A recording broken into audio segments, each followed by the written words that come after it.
Hello and welcome to the Tennessee Informer. Thank you all for being with us tonight. The recent horrific attacks that we've all seen take place at the Bondi Beach in Sydney, Australia is just another reminder that a guaranteed way to endanger your society and way of life is to allow Muslims to immigrate there in any substantial number. It also shows what is meant by the term globalize the intifada, that you hear the pro-Palestinian crowd chant. It's basically a call to attack Jews wherever you can find them.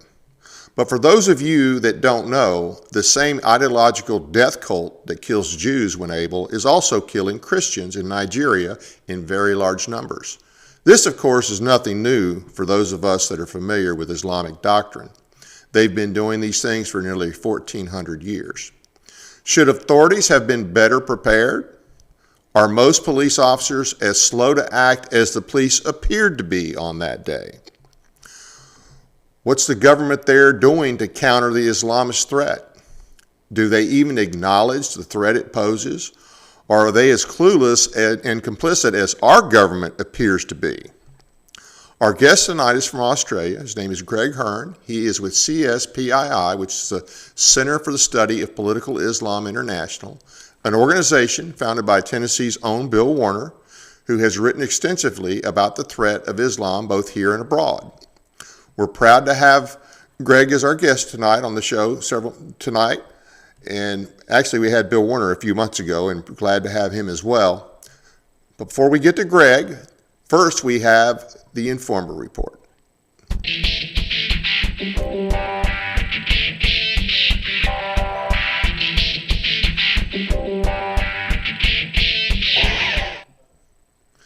Trump expands the travel ban to 39 countries. This is a good thing since most of those 39 countries either have substantial Muslim terrorist populations or have inadequate systems or policies in place for vetting. Unfortunately, it doesn't apply to current visa holders, and there are some other exceptions, but it should still slow the flow. In response to the murder at Brown University and MIT, the Trump administration suspended the Green Card Diversity Program, which should have never existed. That's another positive step for our country. In other good news, the Trump administration is dismantling the National Center for Atmospheric Research in Boulder, Colorado, known for its climate change alarmist tendencies. Legitimate weather studies will be moved to other entities or locations. In a win for sanity and decency, the Trump's Secretary of Health, Robert Kennedy Jr., announced that hospitals participating in Medicare and Medicaid would be barred from performing sex change procedures on anyone under 18. Great news, but what a sick statement that it is about our country that this was happening to begin with, and that states have allowed it. Federal spending is still dangerously out of control, and all the money that is being printed increases inflation. This further adds to the issue of affordability, which is the latest buzzword in politics and will definitely be an issue in the midterms. The Congressional Budget Office, CBO, recently announced that just the interest cost on our debt exceeded $1 trillion for the first time this year. Whether we realize it or not, our debt is one of the biggest threats to our country. We really can't MAGA if we don't get our debt under control. The Trump administration continues to sink drug boats. That's what they claim they are. And they have now captured not two, but apparently three tankers from Venezuela, or they were in pursuit of a third tanker as of earlier this evening. Russia has deployed nuclear subs to the region. Venezuela is apparently allied not only with Russia, but China as well. This could get ugly to say the least. No matter what you think about Venezuela, Maduro, or Trump, our country allegedly operates under a constitution. That constitution was designed deliberately by the founders not to allow the president to be the sole decision maker on whether or not we have a war, or to create a situation to get us in a war by committing acts of war or aggression. One of the lessons from British history and world history in general was that a king or queen's ability to declare war or create a situation that leads to war could ruin a country. That's why only Congress can declare war and or take lesser measures as needed. It doesn't have to go all the way to declaring a full war. The first four presidents followed that restriction. Even James Monroe, the fifth president and author of the Monroe Doctrine, often erroneously cited as a declaration that the U.S. would intervene in any conflict or threaten the Western Hemisphere, followed this mindset of non-intervention and deference to Congress. But since we may end up in a conflict there, I would encourage you to visit the 10th Amendment Center and read about the true meaning of the doctrine in a recent article. Once again, what we are told and what the truth is are at odds. That wraps up this installment of the Informer Report. If you have a news story that you want to alert us to, be sure to send us an email at tninformer.tv@gmail.com.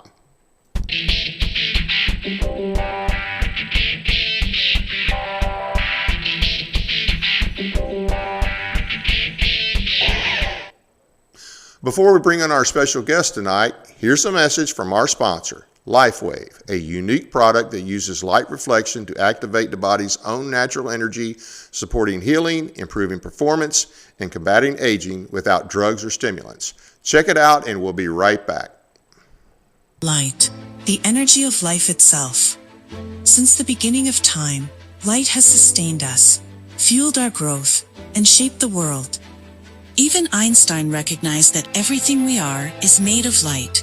But what if we could harness the light within us, not just to live, but to renew, restore, and rejuvenate? Introducing LifeWave X39, the first product in the world that activates stem cells using our body's own light. Backed by clinical research, multiple patents, and over 10 years of stem cell research, a revolutionary wearable light technology that unlocks the power of activating our own stem cells with a single, safe, affordable, non-transdermal patch that puts you back in control of how you look, feel, and perform. Unlike drugs or chemicals, X39 works naturally, awakening your body's ability to heal and thrive. It's time to unlock your full potential, restore your vitality, and embrace a healthier, more vibrant you. Welcome back. And now to our guest, Greg Hearn. Remember, his opinions are his and mine are mine, although I doubt there will be much disagreement on this episode. How you doing tonight? Great, thanks, Dave. Thanks for having us on, and hello, viewers. Yeah, well, hey, I thank you for being with us. Glad to have you. Let's go ahead and get started. I mentioned CSPII in the opening. How and why did you get involved with CSPII? Well, I think it really goes back to 9/11. About a week after 9/11, I was in my office. So we have a little foyer, a couple of TVs, and I was on my way through. We had a lovely presenter, Kerry Ann, and the TVs stopped. And they stopped on George W. Bush standing up in front of the world media. And he read out that Islam's been hijacked. Islam's a religion of peace.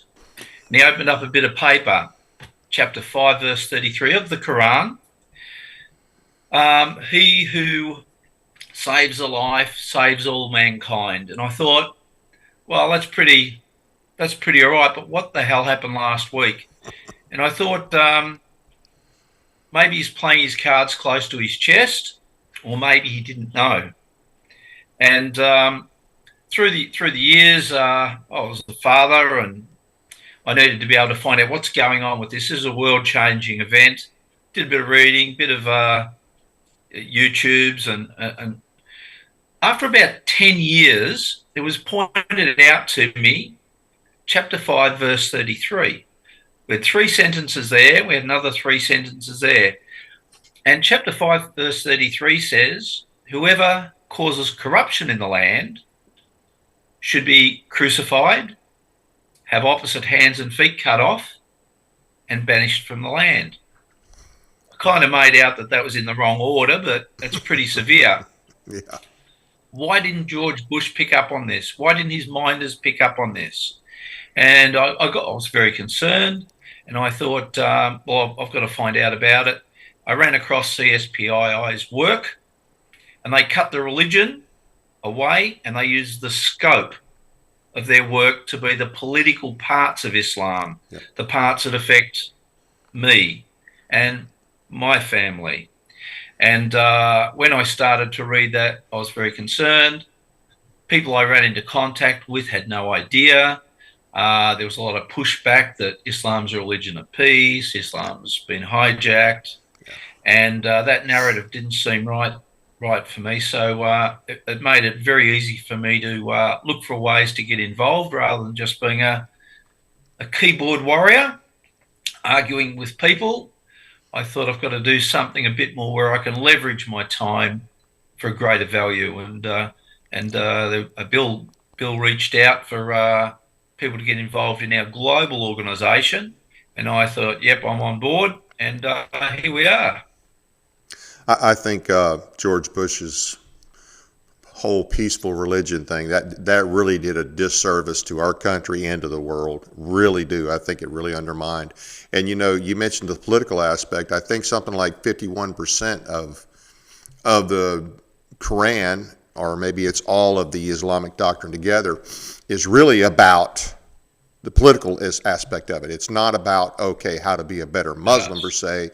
It's how to treat non-Muslims, which, oh, by the way, is not too good. Yeah, absolutely. Yeah. And when you say 51%, it is of the Quran and it is of the Hadith, which is Muhammad's perfect life. And you think, well, 51% is an arbitrary number, but what CSPI has done, they've counted every word of both books. The Quran's not a huge book, right? But it's 14% of the doctrine. The Hadith, Muhammad's life's 86%. This is a Quran we have here. You can imagine seven of those, Muhammad's life, and every verse has been allocated to the non-Muslim component, and it does come up as 51%. So it is about us. Yeah. An interesting thing, I remember when I was at school, we did legal studies, and the first thing we heard was ignorance is no excuse. And I think that'd be the same in America as well.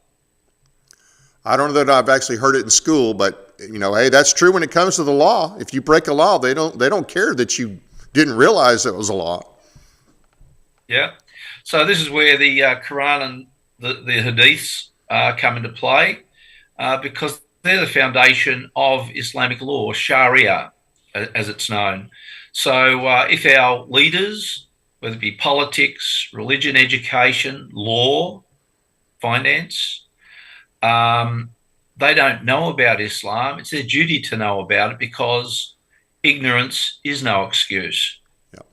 And it's a threat doctrine. Yeah. It should be obvious by now that that's a threat doctrine. I remember back during the Cold War, in school in America, they still taught us the difference between our system and the communist system and why communists were a threat. And obviously they taught that in the military, and I would assume law enforcement got some level of training. If nothing else, we had the FBI at the time, still a decent organization, I guess looking for communists within our country. So anything else in your background that relevant or that you want to let the audience know about? Oh, yeah, look, I think through my life, I'm a bit of a contrarian. When people go off in this direction and believe and hear and believe the narrative, I'm sort of poking off around the outskirts, trying to find some interesting bits, because not everything's perfect. And I think I've lived my life that way. It sort of takes me away from the crowd, but it's always interesting and a bit of fun, and it's taken me to political Islam, which is probably is the most important thing I've ever done in my life. So I'm looking forward to being successful at it and being able to help our teammates, whether it be within CSPII or people that are looking for the true nature of Islam. Whoever kicks the goal, it doesn't matter, whether it be me or one of the people we're involved in, it's important somebody kicks the goal. Absolutely. If you know what I mean. Absolutely. Yeah. So you lived there in Australia. Were you surprised by the recent attacks? No. What's happened here in Australia, and it's been in the newspapers, there's a group here called Hizbut Tahrir. And Australia's been invited to join Islam. Hizbut Tahrir upped the ante and were arguing and telling all hateful sorts of things. And one guy was taken off to court. And then the natural progression to that is violence. Now, why wasn't I surprised?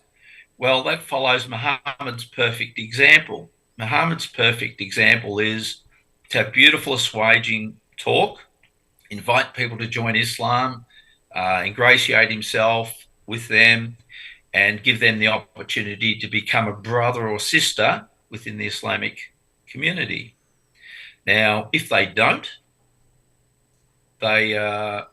Islam then argues the point and can be quite heated.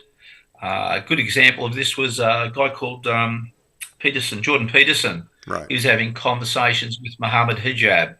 And at the start, Muhammad Hijab was calling him Dr. Peterson, very, very wonderfully speaking with him. And through the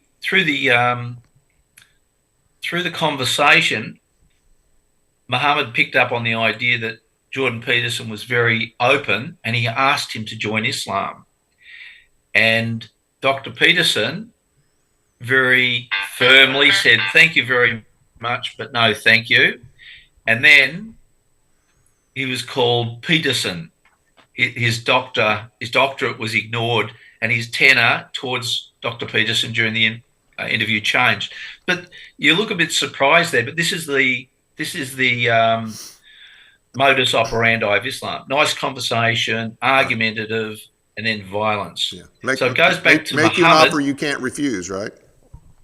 Yes. It goes back to Muhammad. This is how he operated.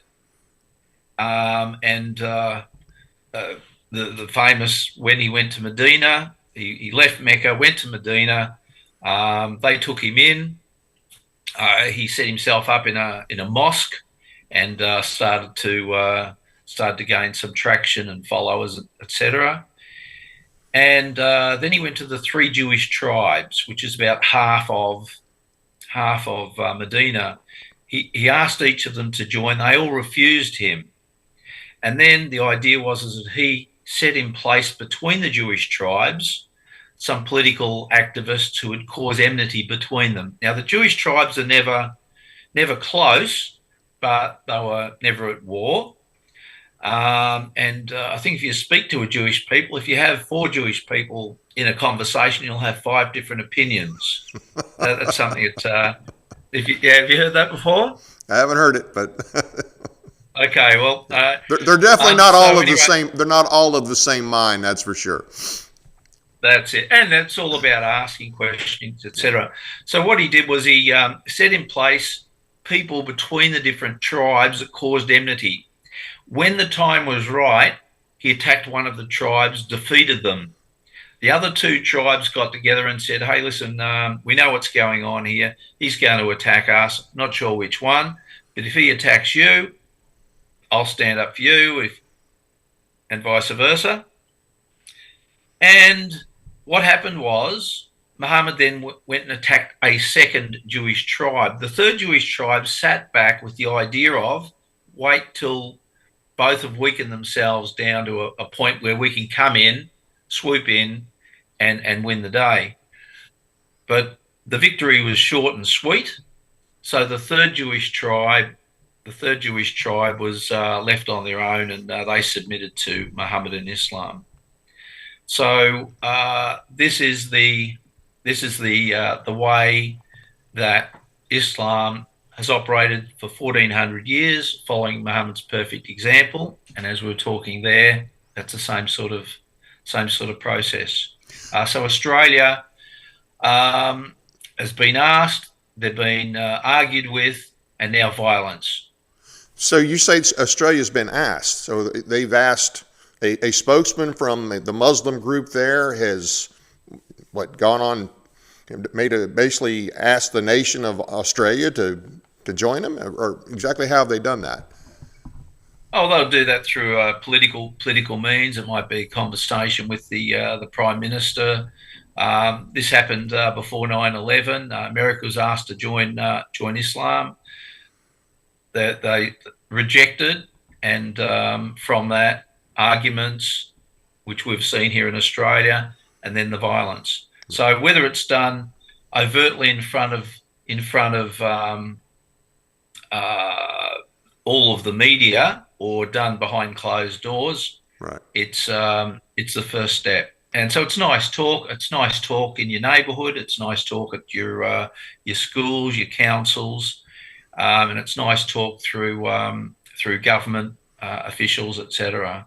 And the government officials here are all approached. They're all known to the Islamic community, and they go through a process called dawah. Are you familiar with that at all? Yes. Okay, yeah, okay. So dawah is about ingratiating yourself to Islam, inviting the people to be friendly, and making it easy for good and wonderful relations, with the objective of becoming a member of the Islamic community. How many Muslims are in Australia? What percentage of the population are they? I've seen figures of 3%. Might end up being about 800,000. So our population's about 26 million. But they're very, very loud, very vocal.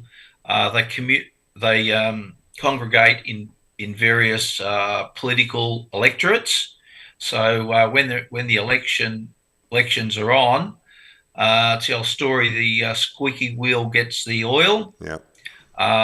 And all parties believe that they've got a hope of being able to get the vote from that community. Now, the point about it is, if you understand the goal of Islam, the goal of Islam is to dominate, take over the world, and have everybody submit to it. So a centre-right, through your channel here, you've got centre-right leanings and tendencies, which is great. Christianity. I've never been accused of being centre, but thank you. Okay. Well, it's all a matter of perspective, really, isn't it? Right. Yeah, but the idea is that Christian Judeo values are something that is opposite to Islam. Right. So whether the conversation is nice, assuaging, and gives hope of votes is contrary to what would be the fact. There was an imam we had over here, Tawhidi. He was speaking with a guy, Dinesh D'Souza, from over your way. Yeah. And he made it very, very clear the jihadist Muslim community would never vote for the centre-right. They would always vote for the left side of politics. Yep. And the reason being is that it is against the centre-right side of things. And I think a lot of people in this country don't understand that, because, you know, we do have some sizable Muslim populations in certain parts of the country, and on social issues, they tend to be conservative. And there's some people in the conservative movement that think, hey, you know, they're a good fit for us. They're socially conservative. And I'm like, no. You don't want that. And granted, they have aligned themselves with the far left in this country. But there are still some people on the right who think, oh no, we can work with them, and I'm like, you guys are insane. You don't understand what their doctrine is. I'm just curious, how many attacks by Islamists against Jews or Christians have there been prior to this? Actual attacks? Well, attacks on people. Look, I really haven't followed that too much, but I know there's been mosques burnt down, cars destroyed. I was in an area north of Melbourne where there was a Jewish community, families and businesses. You said a mosque burned down? October Sorry? You said a mosque was burnt down? Oh, sure, yeah. Okay. Yeah. But the Jewish community out the north of Melbourne, they were effectively chased out. I spoke to a rabbi over in the Jewish hub of Melbourne. He said he's been having families come to him in tears. They've lost their businesses. They've lost their homes. The Jews have been eradicated from the north of Melbourne, and that is what they call a pogrom. Right. Right. They may not have been killed, but they've been chased out through violence, threats of violence, etc. So there is some resistance, though, if a mosque was burnt down, or was that a group of Muslims that burn another mosque feeling like those Muslims were not sufficiently radical enough, or what? Sorry, did I say mosque was burnt down? Yeah, you said a mosque was burnt down. That's why. Oh, sorry. Church or synagogue. No, a synagogue. Okay. A synagogue. Okay. Yeah, you're asking me the question about. You're asking me the questions about the Jewish population in the synagogue. There's lots of examples about that. Swastikas put on synagogues, people's homes, etc., etc. It's been very, very nasty, and that is the nasty language. That's the hardness of Islam. The second stage. After the second stage becomes the violence. So what's the government done about it so far? Oh, lots. Mr. Albanese has recently been talking about an anti-Semitism report. Anti-Semitism report talks about anti-Islamophobia report. It talks about the hatred towards Islam, Islamophobia. And the great thing that was in that report that really stands out for us is education. It's mentioned 60 times through the report. And if we could have a bit of a conversation about that after this next bit. It talks about how the non-Muslim people need to be educated about Islam. And well, they just got an education about 2 weeks ago, if they were paying any attention. Yeah. So let me make sure I understand this. They kill, what, 15 people, injured 25? And 40 odd, yeah. And the response is to focus on Islamophobia. Okay, so after the Bondi shootings, the conversation went to guns. Now, Australia's been unarmed since 1990s, I think it was. And so the conversation to guns, which are farmers and recreational shooters. So these are not the people that attended to the Bondi shootings. The other thing that's very concerning is hate speech laws. And that's very much in line with Sharia, Islamic law, Sharia. Under Sharia, they talk about slander. So slander under Sharia law is anything that can be said to or behind a follower of the Islamic doctrine's back, which would cause them to feel bad or offended. That slander is against the law under Sharia. Now, Australia bringing in hate speech laws into existence here basically makes it very difficult for me to ask hard questions about Islam, okay, or followers of the Islamic doctrine. So that's something that has only just happened. I'm not sure how far that's going to extend. And what I'll be very mindful of as we go through our meeting today is to watch my P's and Q's and be very mindful, because they could apply to me. And what can happen and does happen in Europe amongst our European colleagues, if they get a little bit outside the scope of their work or their conversation, they dragged off to court. There may be nothing in it in terms of hate speech. They may be found innocent. But at the end of the day, we've got nobody to protect us in terms of the financing of legal legals to help us. So you could still be brought before a court for what they consider hate speech. Yeah, if that happens 2 or 3 times and you spend tens of thousands of dollars on it, there's a limit to how much you're going to be able to cope with. Yeah. And in a family, your first obligation's to your family. But if your family's being hit for hit for a lot of money. What do you do? What What, do you what, do? what, So these hate speech laws are basically going to stop the conversation on Islam. do you know yet if that would mean that you couldn't actually just repeat what Muhammad has said and what they have laid out as he's supposedly the perfect Muslim. So I would think that you could at least read about what he said and what he did. I mean, that's not hate speech. That's just recording what's been said in their doctrine. Well, this freedom of speech you have over there in America is pretty wonderful and fantastic. You should really appreciate it.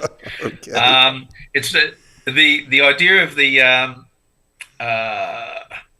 hate speech there is that if it makes a a follower of the Islamic doctrine, feel offended, feel abused, feel put down, that's enough. That's enough to cause a question. Maybe somebody being dragged before the court to answer that question. So that's concerning. We haven't gone through all of the detail, much of the detail at all about it, but this is, as we were talking before the show, I think, there was a lady in Melbourne. She put a post on her Facebook about a rally, and the police charged into her home. She was in her pajamas. She was pregnant. She had a little kid there and a husband, and they dragged her off and arrested her for putting a post on Facebook. And this is before these new hate speech laws are. So where it's going to end, it's very concerning. It doesn't really address the Quran and the Hadith and Sunnah of Muhammad. What it does is it tells everybody to shut up.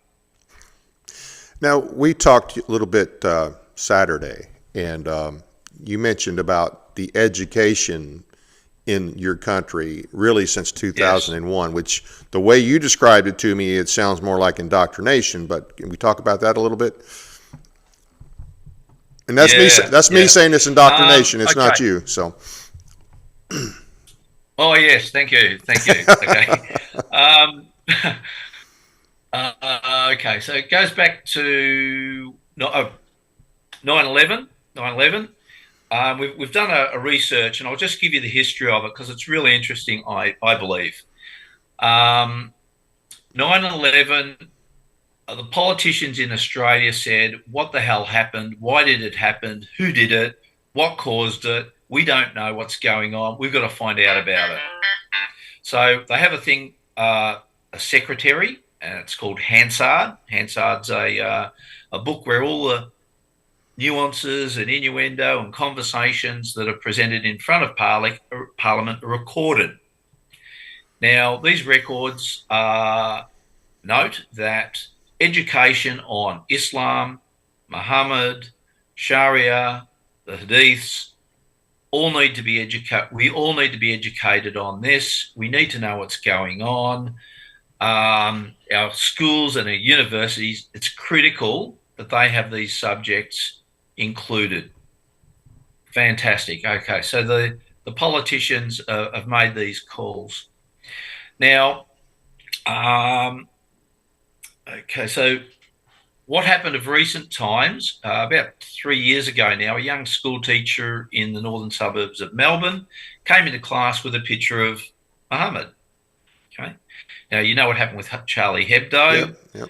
Okay, so he brought it in with the idea of free speech conversation. Unbeknownst to him, one of his class was deeply offended, young follower of the Islamic doctrine, young girl.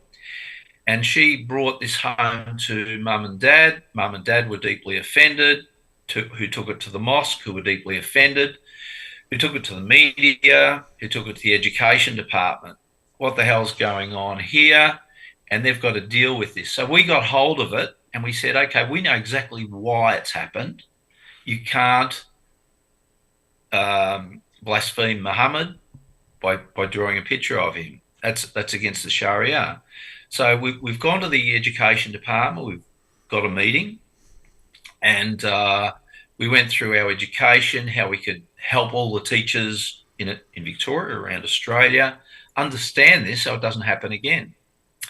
And I said, right, we're on, aren't we? And they said, look, great idea, but no, thank you. And I said, well, what's going on there? And he said, well, we've got all of the key Islamic people in Australia on speed dial. And we've also got people within our organisation that who are of the Islamic faith. And if they get a sniff that they've been undermined or second guessed, that will rock the boat. So we don't want to do that. I spoke to somebody high up in politics on the education department, and she said everybody should be held to account. Everybody should be responsible for what they teach. So that led us into some research. And we thought, okay, well, what are we going to research? We're going to research education since 2001 to the present time. And what we found was the curriculum was a Quran. It was a special Quran. It was a special Quran that was geared towards the nice bits of Islam, and there are some nice bits in there, but it very much avoids the harsh bits. Right. From that, we also went in and looked at the exams. 21 years, now 22 years of exams. So it's 10 questions per year, 220 questions over that 22-year period of time.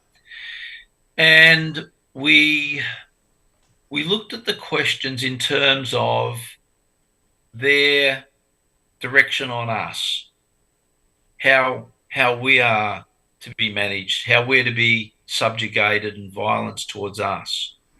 But we found 98.5% of the questions were all about peace, tolerance, love, and kumbaya of Islam. Right.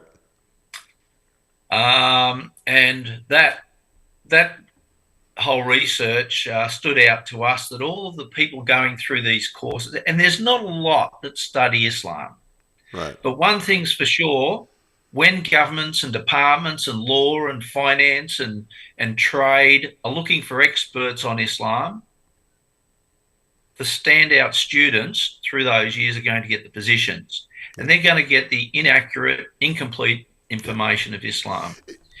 Let me ask you something real quick. Let me ask you real quick. Is there anything in Australia, whether in the schools or otherwise, about, okay, if somebody were to blaspheme Christ, or make fun of Christ or any other religion, is there anything that protects any other religious leader from being blasphemed or put down or whatever? Anything like that? Or is it just for the Muslims? Is it just that you can't insult Muhammad? Dave, I know the answer, but I'm just curious. Oh, I'll tell you. I'll tell you. I've been around many of the municipalities around Melbourne, and one of the wonderful things they have is litter bins, so people can put their refuse into.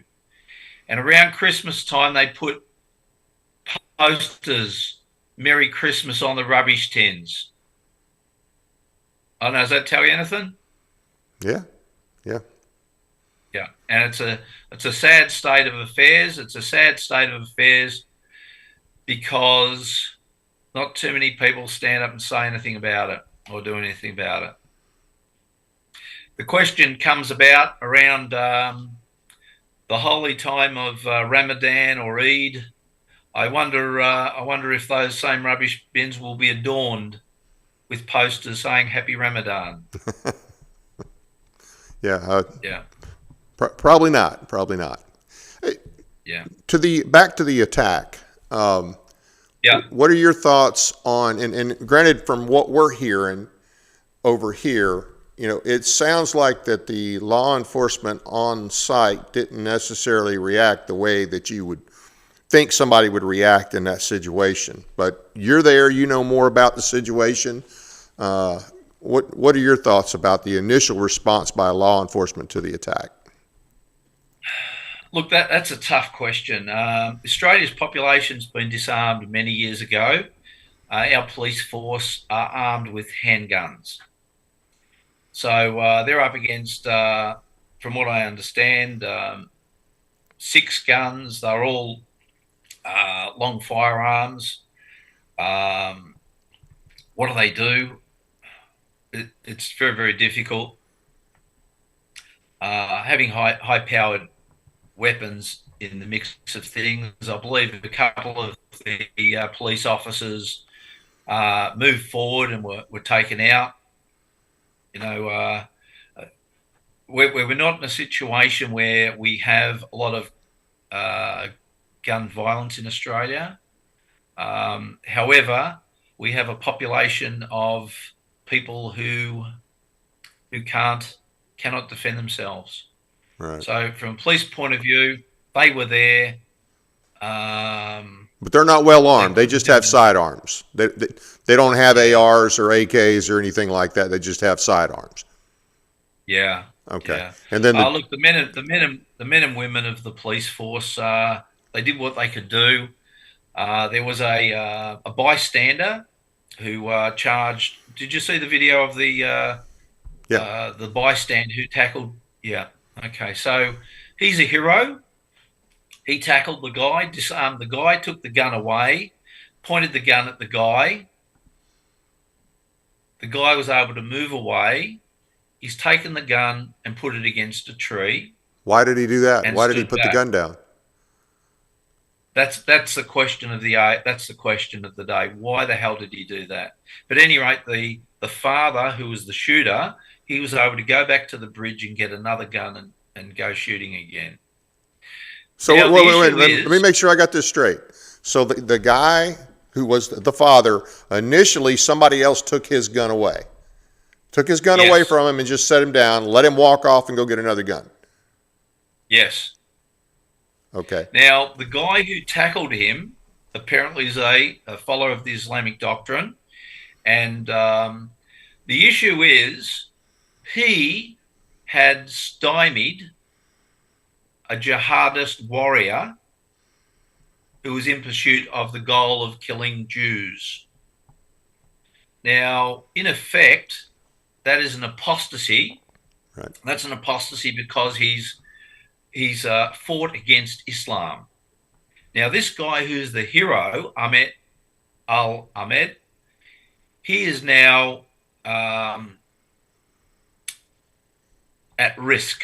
He's at risk because under the Islamic doctrine, he would be considered an apostate and could be killed. Have they made any announcements on that? Do you know if there's been anything said about that? I mean, we know that's true, but our research team, they've done a lot of work on it. We built a report on that and highlighted that very point, so that the message to the Australian government has our Prime Minister, Mr. Albanese, done anything about it? This is one of the things he should be doing, is assigning some security detail to protect this man from being killed. Not murdered, killed. His family would be at risk as well, right? Well, with Islam, I don't believe so. Under the doctrine, when Islam comes into a village, they generally kill the men, and the women and children are taken as slaves. Older people, and this is not. This is from the Islamic doctrine. This is Muhammad's modus operandi. What would happen is the women and children would be taken into slavery, men killed, and the older people also killed because they're of no use or valuable as slaves. Right. Now, I think you mentioned this a little bit earlier, but you guys don't have, you certainly don't have a Second Amendment, and in the cities, it's hard for an average person to have a gun, correct? Yeah. And so, but the government wants to crack down even more. What are they going to do? What is it they think they're going to do that's going to make? I mean, whatever they were doing didn't stop this from happening. It just made a bunch of people targets. Yeah, the idea of hate speech and anti-Semitism is all that we've heard. We've heard terrorism, we've heard the word terrorism, but we haven't heard the word jihad or the Islamic doctrine associated with any of that. When the question came up about how is the government dealing with terrorism, the conversation is diluted with right-wing terrorism, mums and you know what I'm talking about. Right. It's just to deflect people's eyes from what actually happened and have irrelevant conversations. So how's that going over with the public, the sane public? How's that going over with them? Australia won the cricket. I'm really disillusioned by people's apathy, Bread and by circuses. people's inability It's to see the risk, and see the need to do something about it. There's been 25 years of lone wolf. This is one of the other things that we had in Australia. I'm not sure whether you had it in America, but after 9/11 happened, there would be jihad attacks about the place, beatings, some murders, and they would say lone wolf, lone wolf. Yeah. How many lone wolves do you have before you have a pack? Yeah. And then the conversation started with Al Qaeda, ISIS, Boko Haram, Muslim Brotherhood. So all of a sudden, they're systemic organizations, systemized organizations doing the same thing.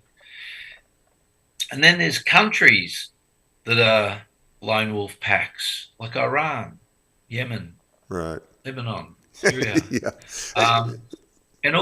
And the people, because we've been so isolated, so far away from these things, they're just headlines, and tomorrow they're fish and chip paper. They don't mean anything, and people just walk away from them as if they mean nothing. And they don't realise that when other parts of the world are taken over, like Europe's at great risk at the moment. Yeah. At such a time, that'll move into somewhere else. And just because we're isolated, it doesn't mean that. And our navy is very much dependent on America for support, and we don't have much of a defence force.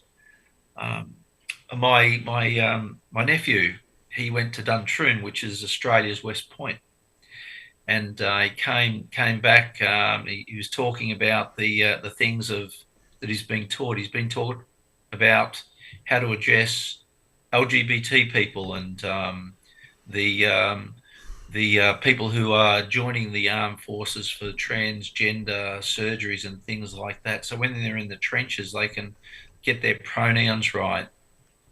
One thing that my mum was wild about was they go to university as part of their training, the University of Sydney, and no offence, and I totally disagree with this, but America was a war criminal for the nuclear bombs on Japan. My view of that is that if I was a father, a brother, a cousin, a nephew of one of the guys on the ships waiting to go to Japan, Right. I would be so happy that it was over and done with. Yep. It's a bit like, anyway, that's a side story. But this is what the people in our defence forces are being taught. Yep. Yep. Well, we've had the same problem, and I don't know how fast that they can. I know it's been addressed. I don't know how quick you can get all that stuff out of the system. And the other thing too is, even though you can stop, they've said they've stopped the DEI. I'm assuming they have, but the problem is they've been teaching it for several years now. Just like here in America, they've soft pedaled.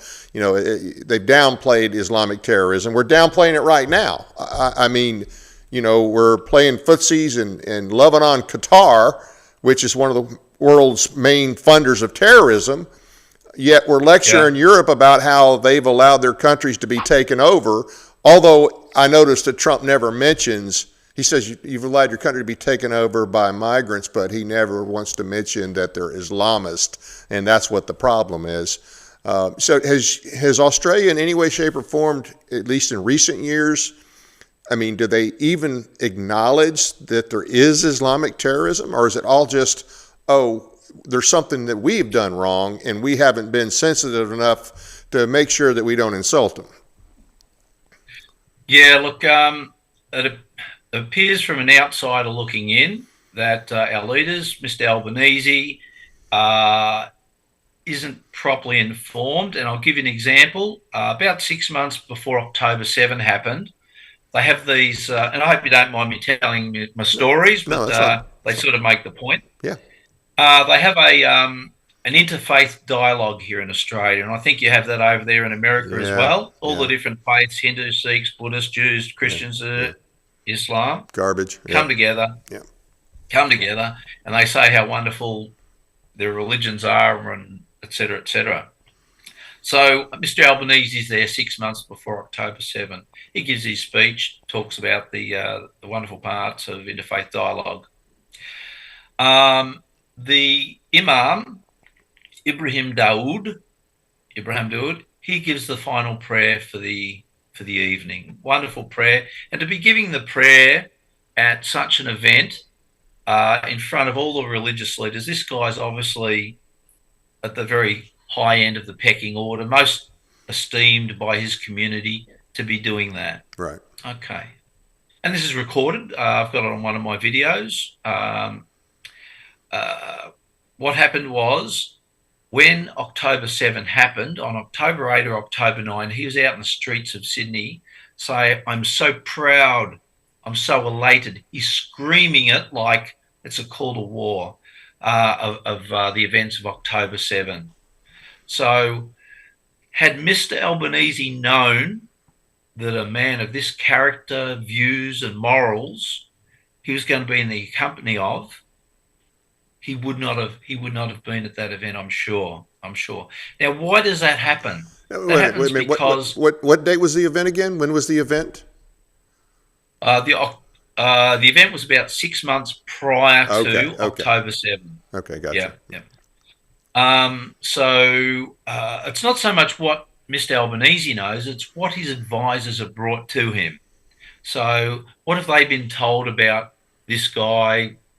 What's going on with this? And this comes back to our education program that we talked about earlier on, the high schools. The next part of our research, well, we were doing this, we came across lots of other questions that needed to be answered. What books are the kids reading through university? What are the courses and units that are being taught at university? Who's teaching them? What are they teaching about Islam? And of the last year, we've reviewed 8 of the top Australian universities. We've done bios, CVs on about 60 professors who specifically teach in an area. Now, not about Malaysia or Indonesia or Pakistan, but key parts of the doctrine, which is the law and the foundation, which is Muhammad, Allah, Sharia, Hadith. These are the things that drive Islam. So these professors all have in their courses or biographies those things.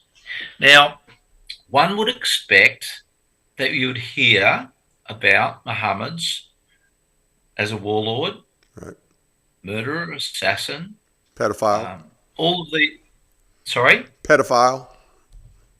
Well, okay, yes, yep.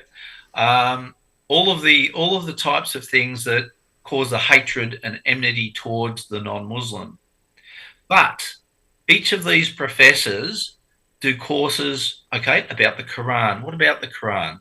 Well, the Quran's got lovely poetic language. The old style language of Arabic has got these words and inflections and things like that. So all of the professors, okay, so there's 60 professors we've reviewed, 59 professors don't touch on any of those key words, the key words.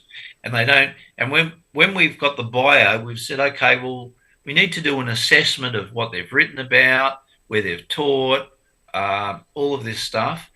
And we've found that all of them are whitewashing the true nature of Islam. Yep. There's one guy, his name is Benjamin Moshe Saul. He's a Jewish guy, so he's not Muslim. So he was teaching at one of the universities. He's no longer teaching there, but he taught about the harsh realities and the true nature of Islam towards the non-Muslim. So he didn't teach there very long then, right? Yeah. So what we're seeing now is all the people that are going through these universities, they've got a paper that says, oh, this guy's an expert on Islam. And when he wants to go to a law firm, he wants to go to finance, he wants to go to national security, law, enforcement, education, they'll say, oh, yeah, you're up to date on all this sort of stuff. That's great. Just what we need. Just what we need.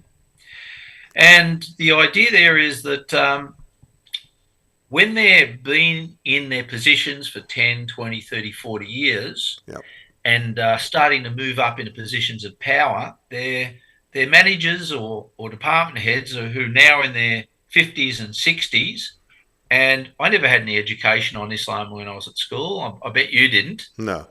Yeah?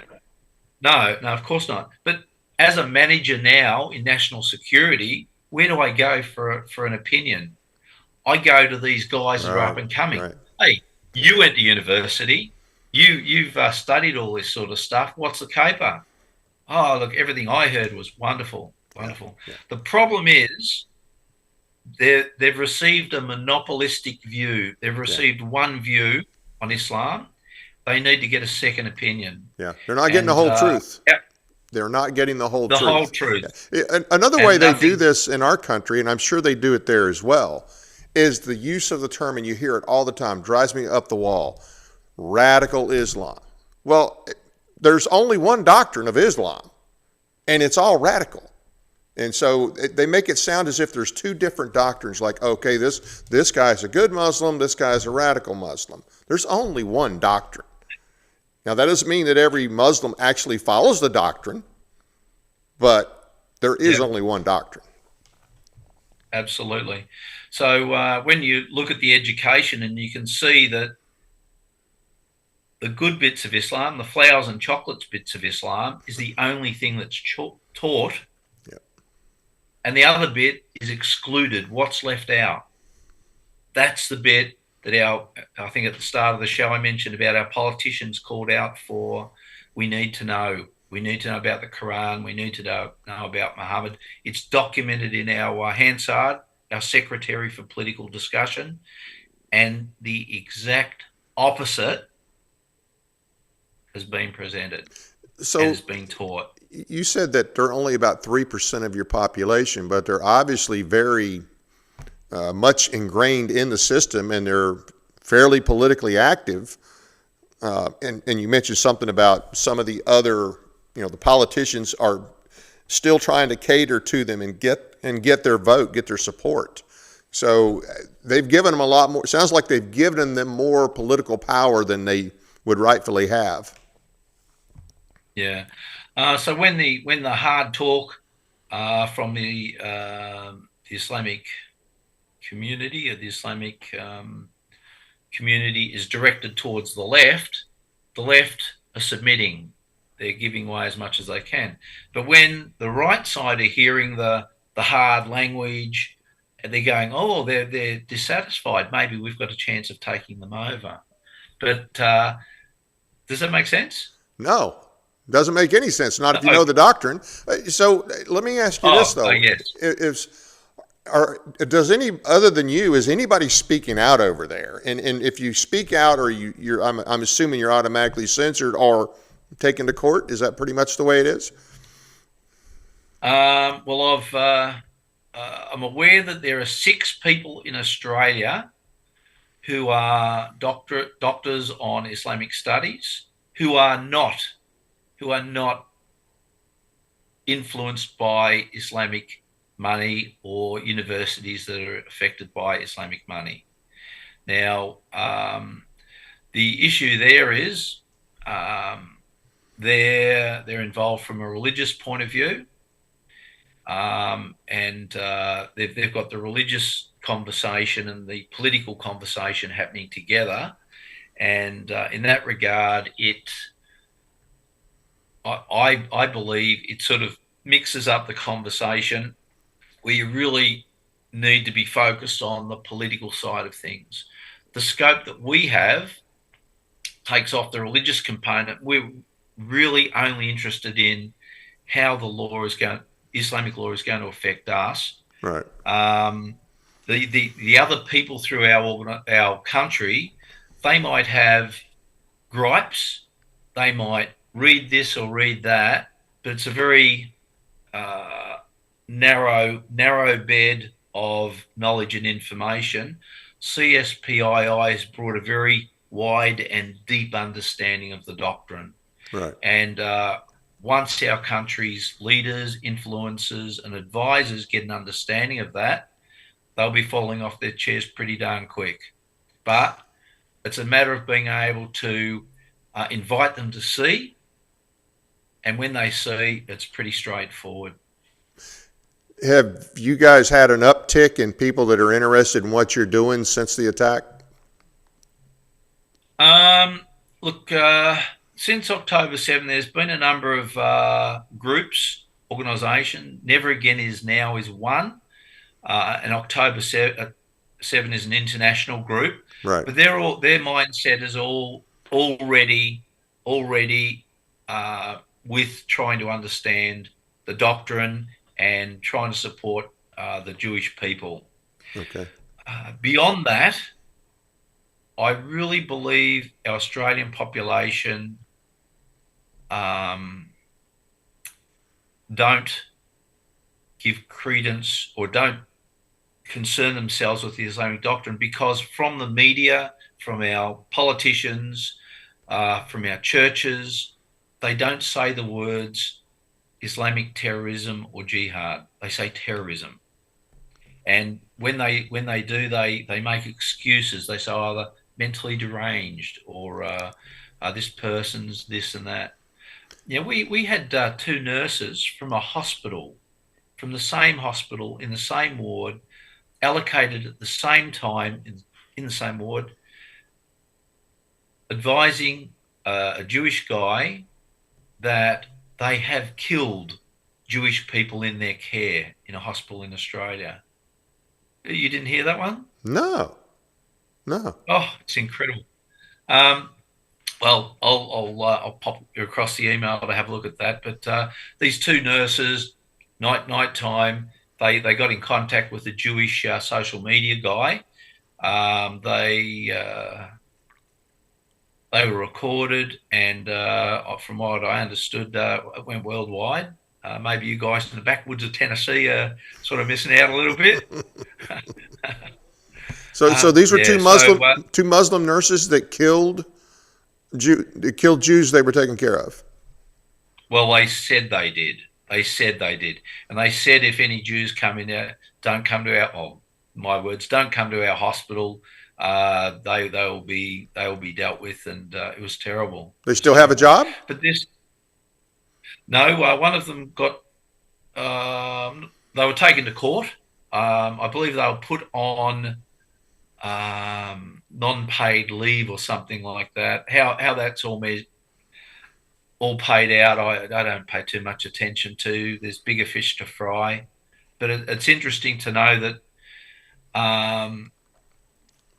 people can gather together in the same hospital. What sort of coincidence is that? Right. So there's been no uptick even since this last event at Bondi Beach. It doesn't seem to have affected the population. I mean, I'm sure obviously the Jewish citizens are more concerned, but what about the average Australian? Are they more concerned, or is it just like, didn't bother me? Look, our network, which is part of what you're talking about now, how do we network and get the word out to people? I've written off to bowling clubs, RSLs, churches, schools, get an idea of what Islam is, how it's about. The conversation is they don't want to speak to us because of fear. Are they afraid of the government? Or are they afraid of the Islamists, or both? I don't think they're afraid of the government. Certainly not of the government. But if you go to book a room or a hall or something like that, and the understanding is the talk is about Islam, you don't have a place to do your talk. And that's pretty much countrywide. Well, I'm one guy, and my brief experience over the brief number of opportunities that I've had, right, doesn't allow me to be able to get my word out. So that should be the very reason why people are concerned about it and should be doing something about it. Yeah. If you're afraid to have a meeting in a hall, and you won't allow that to happen, my goodness. Yeah. Now, we've had situations like that here in Tennessee. Even in Nashville, there were events where we were going to have speakers come in and talk about the threat of Islam, and we would have, the place would find out, oh no, we can't do. Either they would tell you up front they wouldn't do it, or they'd find out more details about it after they booked it, and then they would cancel it. That's happened before. Yeah. And does that happen for any other type of event? Not that I'm aware of. No. Something is seriously worrying about that. And these are the sorts of things that have made me angry in myself, but also push my desire to do something about it, because I mentioned to you earlier, I'm a bit of a contrarian, but I don't like being bullied or told what to do unless there's good or fair reason. Yeah. And if your audience out there are thinking, well, I don't like being bullied or pushed around either, rather than being mad about it, you need to leverage your time, leverage the people you know, leverage your knowledge, and be able to use maybe videos like this, or the CSPII methodology, and be able to share it with people, because it is a second opinion and you haven't been exposed to a second opinion. Yeah.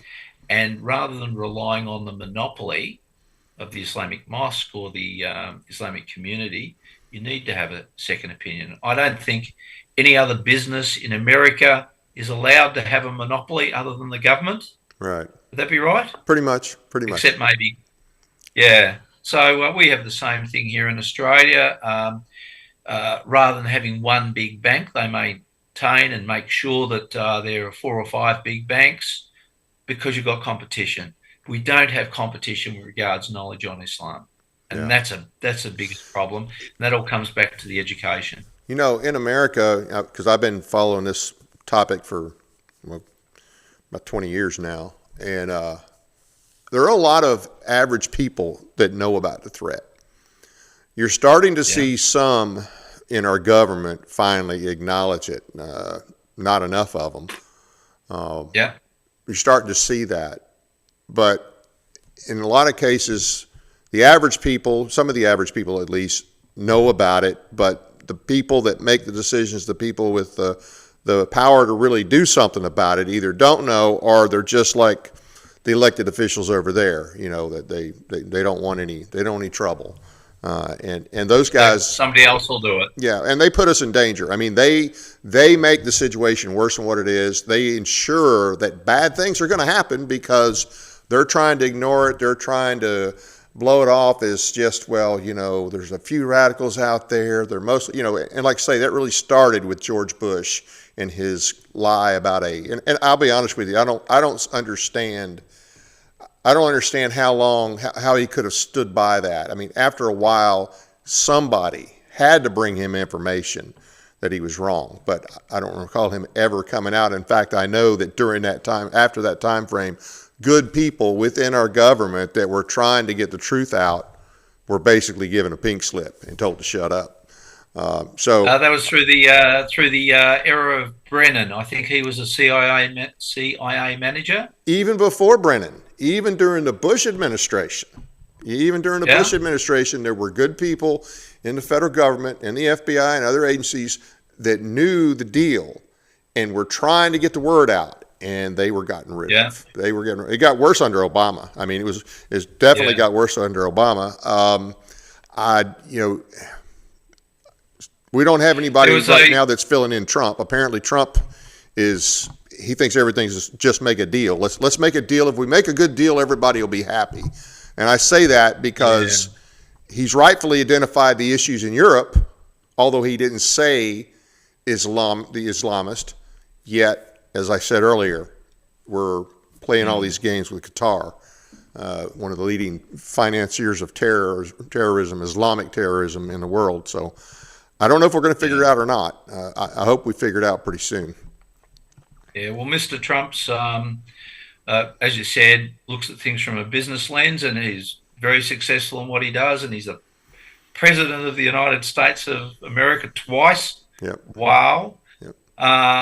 But he has a view of that, and I don't think he really looks at or considers the ideological warfare that Islam brings to the table, and things like let's make a deal. A deal under Islam is underpinned by the Battle of Hayy or the treaty which allows followers of the Islamic doctrine to make a deal, and if a better alternative comes along, break it. Absolutely. And there are a number of different ways that can be used within Islam. I'll give you an example. I had a friend of mine who was I was debating the topic about, and she said that Islam's wonderful, and I said, we talked about truth and inaccuracies, and I mentioned that the Quran, through the Quran and the Sunnah,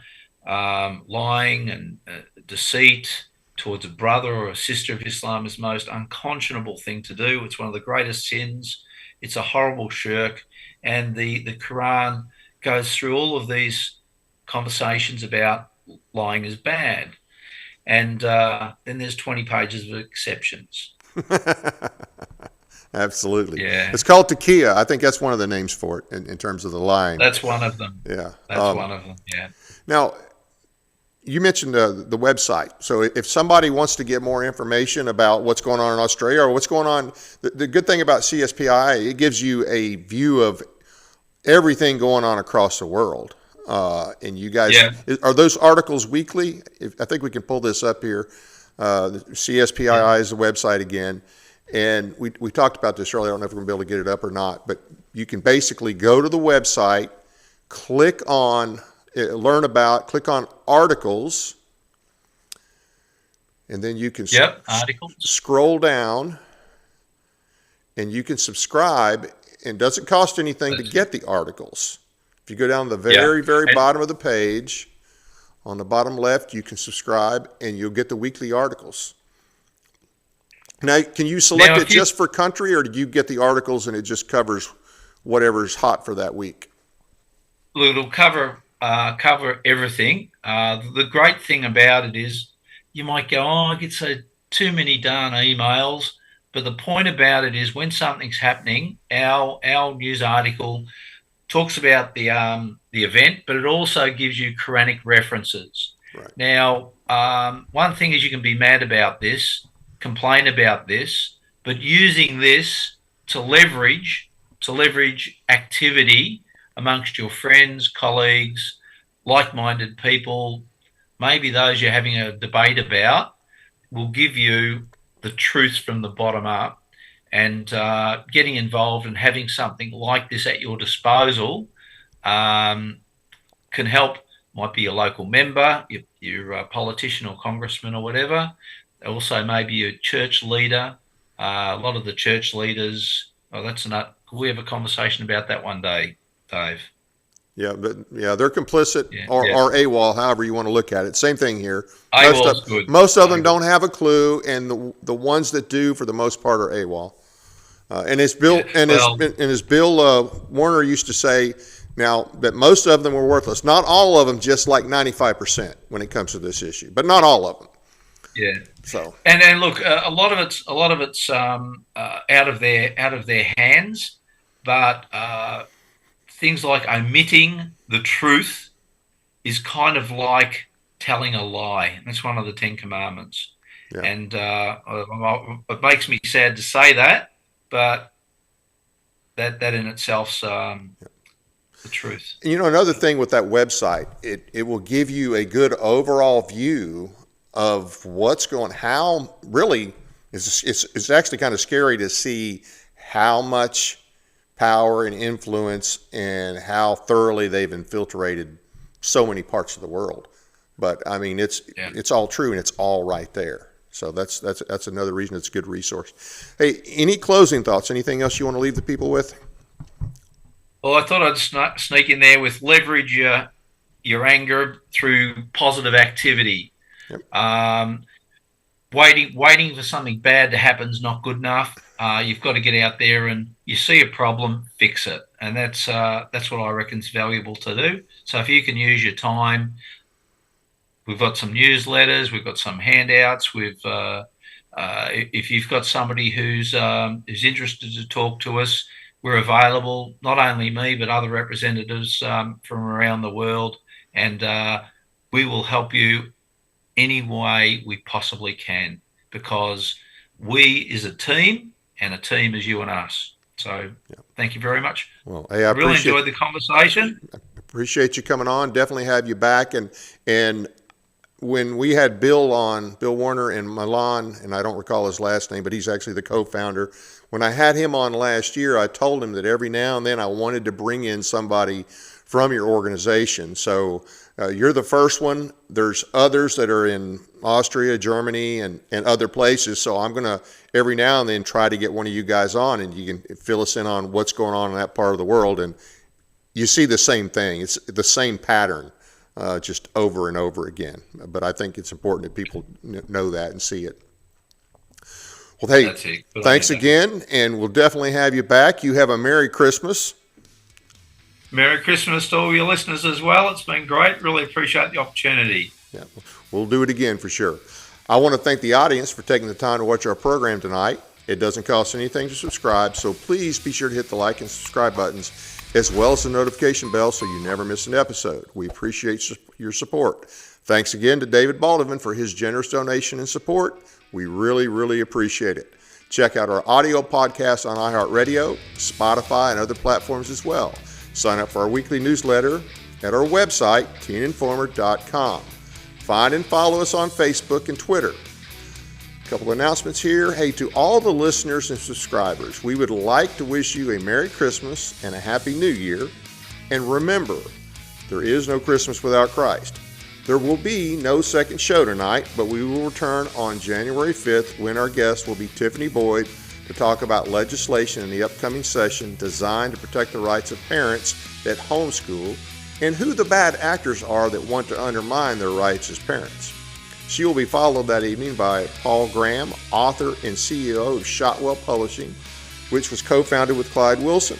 Paul will expose the false and unhistorical narratives being pushed by celebrities such as Mark Levin, Bill O'Reilly, V.D. Hansen, and others, and the negative impact of their deliberate distortions. This is especially in regard to the Civil War. Before we wrap up tonight, I want to take just a minute and speak directly to those of you who do watch the Tennessee Informer regularly. We understand that about 70% of you who watch regularly are not subscribed as of yet.